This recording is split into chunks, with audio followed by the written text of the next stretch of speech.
দক্ষিণ দিনাজপুর জেলার বালুরঘাটে জেলা হাসপাতালে আসা রোগীর আত্মীয়দের থাকার জন্য নির্মিত রাত্রিনিবাস ভবনটি উদ্বোধনের প্রায় 3 বছর পরেও চালু হয়নি। 2021 সালের ডিসেম্বরে মুখ্যমন্ত্রী মমতা বন্দ্যোপাধ্যায় ভার্চুয়ালি এই ভবনের উদ্বোধন করেন। দক্ষিণ দিনাজপুর জেলা স্বাস্থ্য দপ্তর ও বালুরঘাট পুরসভা যৌথভাবে আধুনিক পরিকাঠামো সহ 3 তলা বিশিষ্ট এই ভবনটি তৈরি করেছিল। এতে একসঙ্গে 50 থেকে 70 জনের থাকার ব্যবস্থা রয়েছে এবং নিচতলায় ক্যান্টিনের মাধ্যমে খাবারের ব্যবস্থা করার পরিকল্পনা ছিল। তবে উদ্বোধনের পর থেকে ভবনটির গেটে তালা বন্ধ রয়েছে, ফলে রোগীর আত্মীয়রা হাসপাতালে রাত কাটানোর জন্য অস্বাস্থ্যকর পরিবেশে যেমন গাছের তলায় বা টিনের ছাউনির নিচে থাকতে বাধ্য হচ্ছেন। বিভিন্ন সময়ে জেলা স্বাস্থ্য দপ্তর ও পুরসভা রাত্রিনিবাসটি চালু করার আশ্বাস দিলেও তা বাস্তবায়িত হয়নি। বালুরঘাট পুরসভার চেয়ারম্যান অশোক মিত্র জানিয়েছেন, রাত্রিনিবাসটি শীঘ্রই চালু করা হবে, যেখানে রোগীর আত্মীয়রা রাত কাটাতে পারবেন এবং ক্যান্টিন থেকে নির্ধারিত দামে খাবারও পাবেন। তবে এখনও পর্যন্ত নির্দিষ্ট কোনো তারিখ ঘোষণা করা হয়নি। এই দীর্ঘ বিলম্বের কারণে রোগীর আত্মীয়দের মধ্যে ক্ষোভ ও হতাশা দেখা দিয়েছে। তাদের প্রশ্ন, আধুনিক পরিকাঠামো থাকা সত্ত্বেও কেন রাত্রিনিবাসটি চালু করা হচ্ছে না। হয়েছে কিন্তু সেটা এখনো চালু করা হয়নি, কি বলবেন? বিষয়টা আপনারা জানেন যে আমাদের পশ্চিমবঙ্গ সরকারের মুখ্যমন্ত্রী মাননীয় মমতা ব্যানার্জি তিনি আমাদের যে দক্ষিণ দিনাজপুর জেলা হাসপাতাল বালুরঘাট সদর হাসপাতাল রয়েছে, সেখানে একটা যে রাত্রি আবাসের জন্য রাত্রি নিবাসের যে ব্যবস্থা করেছেন, সেটা আমরা রোগী কল্যাণ সমিতিতে যখন এই বিষয়টা আলোচনা হয়, তো সেটা সম্ভবত আবাসন দপ্তরের পক্ষ থেকে এটা করা হয়েছিল সেই বিল্ডিংটাকে। তো আমরা তৎক্ষণাৎ সেই বিষয়টা নজরে এসছে এবং আমরা সেই মিটিংয়ে আলোচনা করেছিলাম। সেখানে ডিএম সাহেব ছিলেন, সিএমই সাহেব ছিলেন। পরবর্তীকালে সেটাকে পৌরসভাকে দায়িত্ব দেওয়া হয় এবং পৌরসভা গতভাবে আমরা আমার সমস্ত টেকনিক্যাল প্রসিডিওরগুলি কমপ্লিট করে ফেলেছি এবং এগ্রিমেন্ট অলরেডি আমাদের এজেন্সি সিলেক্ট হয়েছে। এগ্রিমেন্টও অলরেডি আজকে একটা রিভিউ মিটিং করে নিয়েছি। খুব তাড়াতাড়ি আশা করছি এই মাসের মধ্যেই, যেহেতু জেলার বিভিন্ন প্রান্তের মানুষ এখানে আসেন চিকিৎসার জন্য এবং পাশাপাশি রোগীর আত্মীয় স্বজনরা আসেন, তো রোগীর আত্মীয় স্বজনদের যেমন থাকার একটা ব্যবস্থা, তেমনি পাশাপাশি একটা উন্নত মানের ক্যান্টিনও আমরা সেখানে করব। তো উন্নত মানের ক্যান্টিন এবং পাশাপাশি রোগীর রাত্রিনিবাসের জন্য যে ব্যবস্থা, সেই ব্যবস্থাটা খুব তাড়াতাড়ি আমরা বালুরঘাটবাসী তথা জেলাবাসীকে উপহার হিসেবে তুলে দেব। Thank you. এটা খুব জরুরি, অনেকদিন আগে থেকেই ছিল।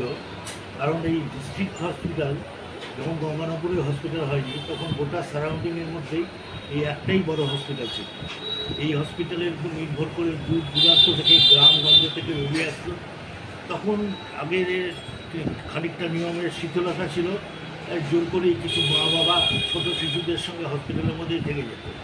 সেগুলো পরবর্তীকালে সম্ভব হয় না এবং আশেপাশে কোনো সস্তা হোটেল বা গরিব মানুষের থাকার মতো কোনো পরিস্থিতি নেই। এটা দীর্ঘদিনের একটা প্রয়োজন, এটা করা খুব দরকার। কারণ তাছাড়া অনেক সময় অনেক অল্প বয়সী মহিলারাও এসে থাকেন, তাদের নিরাপত্তার প্রশ্ন থাকে। এইসব চিন্তা করে এটা অনেক আগেই চালু হওয়া ছিল। যাক, এতদিনে একটা উদ্যোগ নেওয়া হচ্ছে, এটা হবে, এটা জেনে অত্যন্ত ভালো লাগছে। এটা প্রচুর মানুষের সুবিধা হবে। কিন্তু বালুরঘাটের যে পৌরসভার চেয়ারম্যান আছে, তিনি এখনও তো সেটা ভবনটা তো উদ্বোধন করেননি, কি বলবেন? আমি ওনার কাছে অনুরোধ করব আপনাদের মাধ্যমে যেন তাড়াতাড়ি উদ্বোধন করে এটা মানে অতি তাড়াতাড়ি সত্তর এটা চালু করা যায়, তার ব্যবস্থা করবে। কারণ এটার উপরে বহু লোকের নির্ভরতা ওই মানুষের উপরে এবং অনেক সহজ হয়ে যাবে। এত বড় হসপিটাল হয়েছে, এত অ্যাম্বুলেন্স, এত বড় বিল্ডিং, এত বড় হল, তার তুলনায় কত রুগী, এই রুগীদের আত্মীয় স্বজনদের থাকা বা যারা হেল্প করতে আসে তাদের থাকার একটা নির্দিষ্ট জায়গা অবশ্যই দরকার এবং সেইখানে সেই রুগীদের সংক্রান্ত একটা মাইক লাগানো থাকবে। রুগীদের ওখানে কোনো অসুবিধা হলে ওইখানে যেন মাইকে বললে রুগীর আত্মীয়রা জানতে পারে, দেখা করতে পারে, ওষুধের প্রয়োজন হলে ডাকতে পারে। এরকম একটা সুবিধা তো এখন অত্যন্ত আধুনিক সমস্ত হসপিটালগুলোতেই আছে। এটা চালু হওয়া খুব প্রয়োজন। এটা একটা সদর শহর, এখানেও এখনও পর্যন্ত নাই, এটাই আশ্চর্য। যাই হোক, আমি এটা অনুরোধ করছি আপনাদের মাধ্যমে মিউনিসিপ্যালিটির কাছে, এটা যেন খুব তাড়াতাড়ি চালু করে। Thank you. আপনার নাম? আমার নাম অনেক ধন্যবাদ। না শুনুন, সবটাই আমি নেগেটিভ বলতে চাই না। এই গভর্নমেন্ট কিছু কিছু কাজ করেছে ভালো, আমি অস্বীকার করতে পারি না। লিফট থেকে শুরু করে কম পয়সা ওষুধের ব্যবস্থা হসপিটালের ভেতর এবং 2021 সালে শুনেছিলাম আমরা যে একটা নৈশাবাস দূর দূর থেকে যারা আসে অসুস্থ রোগীদের নিয়ে তাদের নৈশাবাস একটা কম পয়সা বা বিনা পয়সার ব্যবস্থা করবে বালুরঘাট পুরসভা। বালুরঘাট পুরসভা কিছু কাজও শুরু করেছিল, কিন্তু সেটা সেইভাবে আর চালু হলো না। এখন মুশকিলটা হচ্ছে মুখ্যমন্ত্রী তো আমাদের সব খবর রাখেন না। দেখুন এই চ্যানেলগুলোর ওই গৌরবঙ্গ, উত্তরবঙ্গ, রাঢ়বঙ্গ করে দিয়ে টোটাল খবরগুলো অনেকটা ওনার চোখ এড়িয়ে যায়, যে শহরে কী হচ্ছে বা কাজগুলো ঠিকমতো হচ্ছে কি না, এই খবরগুলো হয়তো ওনার কাছে যায় না।